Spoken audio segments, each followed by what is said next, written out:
본격적으로 막이 오른 이번 국민의힘 전당대회. 키워드는 누가 뭐래도 윤심입니다. 오늘 오후에 열린 경기도당 신년 인사회에는 당대표 후보들이 총출동을 했습니다. 너도 나도 윤석열 정부의 성공을 말하면서 당심에 호소하는 모습이었는데요. 하지만 눈치 빠른 정회원 여러분들은 이 사진에서 아시겠죠? 이 자리에 쏙 빠진 사람이 지금 잠정적인 당권 주자 중에서 가장 관심을 끌고 있다는 것 말입니다. 바로 저출산 고령사회위원회 나경원 부위원장인데요. 나 부위원장에게 관심이 쏠리는 이유, 바로 나 부위원장에게는 윤심이 없는 것으로 추정되기 때문입니다. 어떤 나라도 돈을 투입하지 않고 출산율을 제고한 적이 없다는 나 부위원장, 출산 시 대출 원금 탕감 정책을 내놨었죠. 대통령실은 논의한 적 없다, 실망스럽다, 부적절하다 이런 부정적인 반응을 쏟아낸 바가 있는데요. 윤석열 대통령도 직접 나 부위원장을 겨냥한 듯한 발언을 했습니다. 세금은 효과적으로 써야 한다고 한 건데 직접 들어보시죠.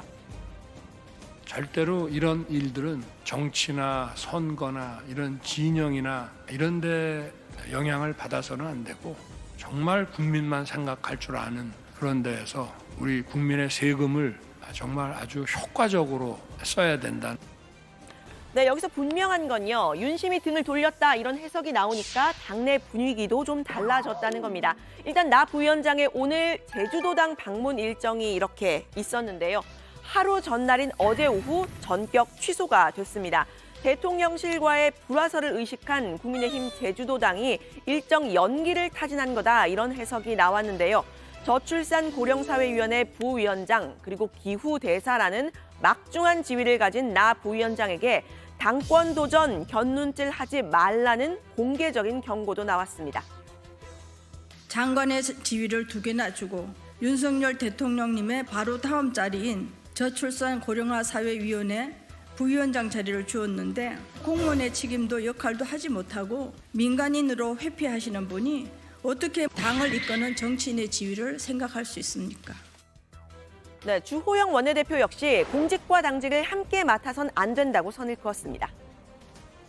원칙적으로 누구를 불문하고 정부 공직을 맡아 있으면서 당직을 다시 같이 하는 건 저는 바람직하지 않다고 보고 있고, 만약에 당직을 도전하려면 정부직은 정리해야 하지 않겠습니까?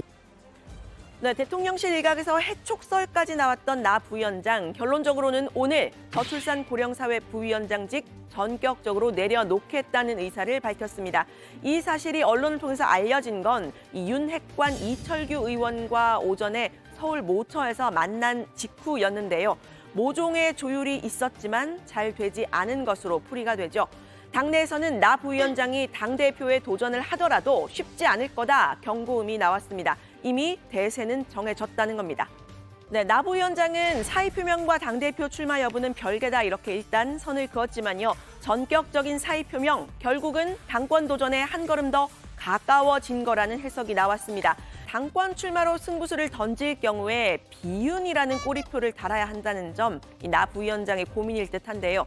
윤심이 전당대회를 휘젓는 지금의 상황, 나 부위원장의 선택 무엇이 될까요? 나경원 부위원장이 사의를 표명했다 이런 보도가 나왔지만 대통령실은 들은 바가 없다 이런 입장을 일단 내놨는데요. 앞서 대통령실은 나 부위원장이 행정부의 일원으로서 윤석열 정부의 정책 기조와 다른 정책을 내놨다는 점을 강하게 비판을 했었죠. 행정부의 일원으로서 함께 가기도 또 사의 표명을 그대로 받아들이기도 좀 어려운 상황이 된 듯한 모습입니다. 나 부위원장은 다만 이 부위원장직 사임이 바로 당권 도전은 아니다 이렇게 일단은 선을 긋고 있는데 좀 더 숙고를 하겠다는 뜻을 드러낸 것으로 보입니다. 앞서 대통령실 관계자는 당권에 도전하려면 부위원장직은 그만둬야 한다 이렇게 말했다는 보도가 나왔었는데요. 나 부위원장의 정치적 행보에 대한 불편함은 분명히 있었던 것으로 보입니다. 이제 부위원장직을 그만뒀다고 해서 바로 당권 도전으로 가겠다는 거를 뭐 본인 입으로 확인한 건 아니죠. 다만 가능성은 좀 더 높아진 것이 아닌가라는 그런 해석들이 좀 많이 나오고 있는데 어쨌든 당권 구도 전체에 영향을 줄 수밖에 없고 다른 당권 주자들의 반응도 나왔죠. 네, 그렇습니다. 안철수 의원은 아주 안타깝게 생각한다라고 했는데요. 나 부위원장의 지역구는 서울 동작이죠. 수도권 연대에도 영향이 있을 것 같으냐는 질문에 당에서 정말 중요한 건 이번에 수도권에서 이기는 것이고 그걸 위해 전력을 다할 생각이다라고 했습니다. 인천이 지역구인 윤상현 의원 역시 안 의원과 수도권 연대를 모색 중인데요. 윤 의원은 나 부위원장의 출마에 대해선 본인이 판단할 문제라면서 수도권 당대표론이 대세인 건 확실하다라고 했습니다. 네, 김기현 의원은 어제 한 언론과의 인터뷰에서 나 부위원장의 당권 도전에 대해서 가망 없다라고 일축을 했었는데요. 오늘도 이제 우리 당원들의 압도적인 그 김기현 지지가 눈에 보이지 않느냐고 했습니다. 나 부위원장의 출마에 대해선 충분한 숙고 끝에 가장 합리적인 결정을 할 거라고 믿는다라고 말했는데요. 나 부위원장의 출마 여부가 주목받는 건 당심 여론조사에서 지지율이 높게 나온 것과 이 높은 인지도 때문인데요. 최고위원 출마를 만지작거리고 있는 친윤계 김정재 의원은 지지율은 신기루 같은 것이라고 쏘아붙였습니다. 내가 곧 출마할 것 같으면 자리를 받지 말았어야 되고 네. 이 자리를 받았으면 충실해야 되고 출마하고 싶은 이 유혹 이건 지금 지금 순간의 지지율 때문에 그렇거든요. 1위 하고 있으니까요. 지금 신그루 같은 겁니다. 네. 이 지지율은요 당원들이 등 돌리는 거는 삽시간입니다. 지지율은 신기루 같은 것이다. 당원들이 금방 등을 돌릴 수 있다는 게 또 김정재 의원의 주장이었는데, 자 어쨌든 나 부위원장이 만약에 출마를 한다고 했을 때 아까 이제 유 실장도 잠깐 그런 언급을 하던데 비윤 그룹으로 분류가 될 수밖에 없는 거 아니에요? 그렇습니다. 지금 친윤 그룹에게 지금 압박을 많이 받으면서 그렇죠. 네. 이제 지금 이렇게 행보를 하고 있기 때문에 그걸 강행하려면 네. 자연스럽게 분류가 네, 되겠죠. 그렇게 될 네. 가능성이 높은데요.